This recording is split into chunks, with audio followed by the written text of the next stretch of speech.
Surat municipal corporation બજેટમાં પૂર્વ પ્રધાને ઉઠાવ્યા છે સવાલો। કુમાર કાનાણીએ કમિશનરને લખ્યું છે પત્ર। ચોમાસા દરમિયાન ખાડીપુરને હલ કરવા જણાવ્યું છે।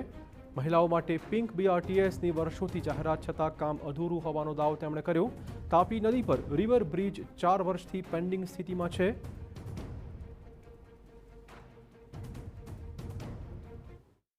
सूरत महानगरपालिका द्वारा जे बजेट रजू करवामां आव्युं छे तेनी अंदर स्थानिक लोकोनी समस्याना जे मुद्दा छे ते आवरवामां नथी आव्या ने तेने ध्यानमां लईने जे भाजपना धारासभ्य अने पूर्व मंत्री छे कुमारभाई तेमना द्वारा म्युनिसिपल कमिशनरने जे पत्र लख्यो छे तो तेमनी साथे वात करीशुं सीधी कया मुद्दाओने जे सीधी असर थई रही छे।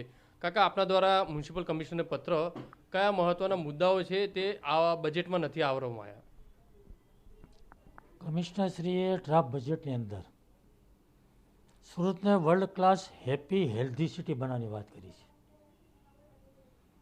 तो आવું सिटी जो बनावવું હોય तो मूल जे पायाना प्रश्नों છે એની ઉપર તો ધ્યાન આપ્યું જ નથી। માનો કે ખાડીની વાત આવે, દર વર્ષે ચોમાસામાં ખાડીપુર આવે છે, ચર્ચાઓ થાય, મિટિંગો થાય, હવે ખાડીપુર નહીં આવે એના માટે આયોજનની વાતો થાય।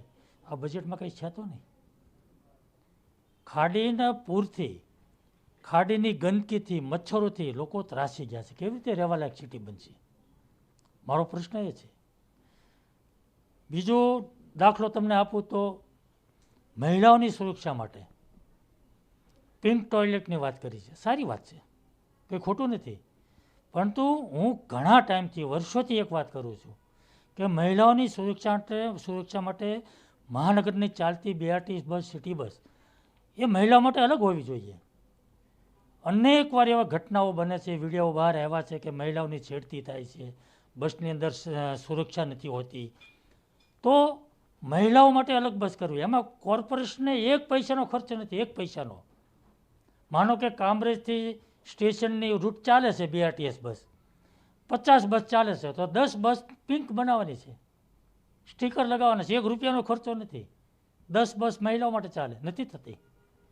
તો વાતો થાય છે પણ ખરેખર જે મૂળ પાયાની વાત છે એ વાત નથી થતી। અને એટલા માટે મેં કમિશનરને ધ્યાન દોર્યું છે કે સુરતને world class city, happy city, healthy city બનાવવું હોય તો એના પગલાં ભરવા પડે, એનામાં નક્કર કામ થવું જોઈએ। કાકા ચોમાસું આવી રહ્યું છે, મતલબ જે રીતે ચોમાસું આવે છે ને દર વર્ષે 5 લાખથી 10 લાખ લોકોને સીધી અસર થાય છે ખાડીની।